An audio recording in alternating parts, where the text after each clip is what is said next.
नमस्कार शेतकरी मित्रांनो, आपल्या कृषी यशस्वी या यूट्यूब चॅनलमध्ये तुमचं सगळ्यांचं स्वागत आहे.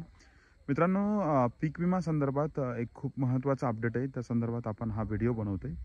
मित्रांनो, पीक विमा संदर्भात एक खूप महत्त्वाचा अपडेट असल्यामुळे व्हिडिओ मित्रांनो शेवटपर्यंत पहा, जेणेकरून तुम्हाला त्या संदर्भात एकही डाऊट राहणार नाही आणि तुमच्या मनातल्या सगळ्या ज्या डाऊट्स आहेत त्या क्लिअर होतील. सो मित्रांनो, आपल्याला माहिती आहे राज्य सरकारने खरीप 2025चा जो पीक विमा होता, यामध्ये जे महत्त्वाचे 4 ट्रिगर होते, ते 4 ट्रिगर काढून टाकलेले होते मित्रांनो. हे 4 ट्रिगर काढल्यानंतर जे शेतकऱ्यांना पहिल्यांदा अग्रिमची 25% भरपाई भेटायची, ही भरपाई भेटली नाही किंवा यावर्षी एवढं अतोनात नुकसान झालं, तरी पण शेतकऱ्यांना कुठेही अजून पीक विम्याचे पैसे भेटलेले नाहीत. तर याचं कारणच आहे की शेतकऱ्यांच्या पीक विम्यासंदर्भात महाराष्ट्र सरकारने घेतलेला निर्णय. तर मित्रांनो, काल 18 नोव्हेंबर 2025 रोजी केंद्रीय कृषी मंत्री शिवराज सिंग चौहान यांनी एक म्हणजे बैठक घेतली होती आणि या बैठकीमध्ये जे पीक विम्याचे जे 4 ट्रिगर होते, म्हणजे या ट्रिगरमध्ये पहिल्यांदा शेतकऱ्यांना अग्रिम पीक विमा भेटायचा, त्यानंतर म्हणजे मिडमध्ये पीक विमा भेटायचा, त्यानंतर पीक पाहणीचा पीक विमा भेटायचा. सो मित्रांनो, हे जे सगळे ट्रिगर्स होते, हे पूर्ण ट्रिगर्स परत लागू करण्याचे म्हणजे आदेश देण्यात आलेले आहेत. मित्रांनो, यामध्ये सगळ्यात महत्त्वाची गोष्ट अशी की वन्य प्राण्यांमुळे जो हल्ला होत होता शेतकऱ्यांवर, जसं वनगाय झालं किंवा चित्ता झालं, जे जे काही वन्य प्राणी असतील त्यांच्यामुळे जे शेतकऱ्यांवर हल्ला होत होता, ते त्या बाबी कुठेतरी या पीक विम्यामध्ये म्हणजे नव्हत्या. तर त्या बाबी पण म्हणजे यामध्ये घेतलेल्या आहेत. दुसरी गोष्ट मित्रांनो, हे जे ट्रिगर ॲड केले तर या ट्रिगरमध्ये मित्रांनो, यावर्षी एवढी सारी अतिवृष्टी झाली. महाराष्ट्र झालं, गुजरात झालं, तामिळनाडू झालं, पंजाब झालं, झारखंड झालं. तर या सगळ्या राज्यातून म्हणजे एवढी भयानक अतिवृष्टी होऊन देखील शेतकऱ्यांना पीक विमा भेटला नाही, वेळेवर भेटला नाही. याच्या खूप साऱ्या तक्रारी केंद्र सरकारपर्यंत मित्रांनो पोहोचलेल्या होत्या.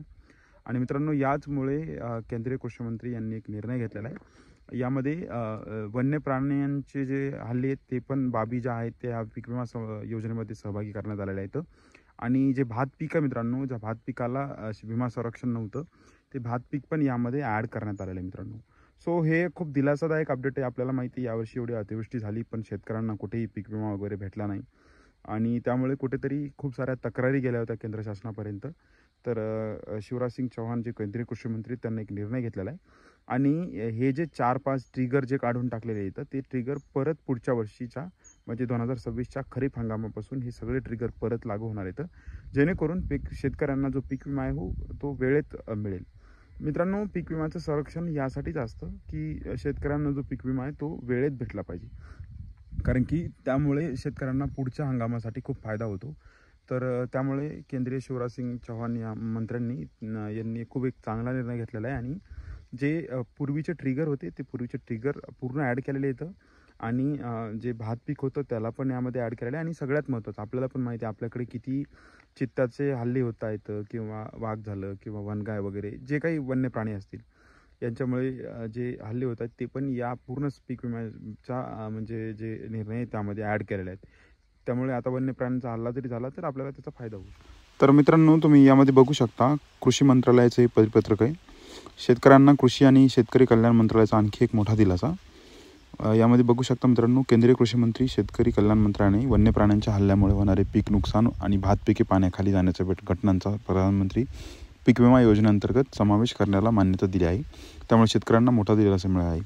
आता यासाठी सुधारित कार्यप्रणालीनुसार वन्य प्राण्यांच्या हल्ल्यामुळे होणारे पीक नुकसान आता स्थानिक धोका या श्रेणीमध्ये 5व्या अतिरिक्त विमा कवचाअंतर्गत जमेस धरले जाणार आहे. म्हणजे एक ट्रिगर आणखी वाढणार आहे मित्रांनो. आणि याचा जे क्लेम आहे तो 72 घंट्याच्या आतमध्ये द्यायचा आहे, असं पूर्ण जे हे परिपत्रक आहे ते आहे मित्रांनो. यामध्ये आणखी एक बाब आहे की हे जे पूर्ण जे निर्णय आहे हा 2026च्या खरीप हंगामापासून तरतूद लागू करण्यात येणार आहे. अनेक वर्षापासून संपूर्ण भारतातील शेतकऱ्यांना हत्ती, रानडुक्कर, नीलगाय, हरिण आणि माकडे यासारख्या वन्य प्राण्यांच्या हल्ल्यामुळे वाढत्या पीक नुकसानाला सामोरे जावं लागत आहे. त्यामुळे यामध्ये पूर्ण दिलेलं आहे मित्रांनो. आणि भात पीक पण मित्रांनो, तुम्ही बघितलं असेल नवीन आता मार्गदर्शक सूचना येतील. त्या मार्गदर्शक सूचना ज्या 2026च्या खरीप हंगामापासून त्या मार्गदर्शक सूचनानुसार आता नवीन पीक विमा योजना ही राबविण्यात येणार आहे. खूप जास्त मागणी होती विधानसभेमध्ये, पण याची खूप जास्त मागणी झाली होती. सो मित्रांनो, फायनली आता हा निर्णय आलेला आहे आणि हा निर्णय शेतकऱ्यांसाठी खूप उपयुक्त असणार आहे मित्रांनो.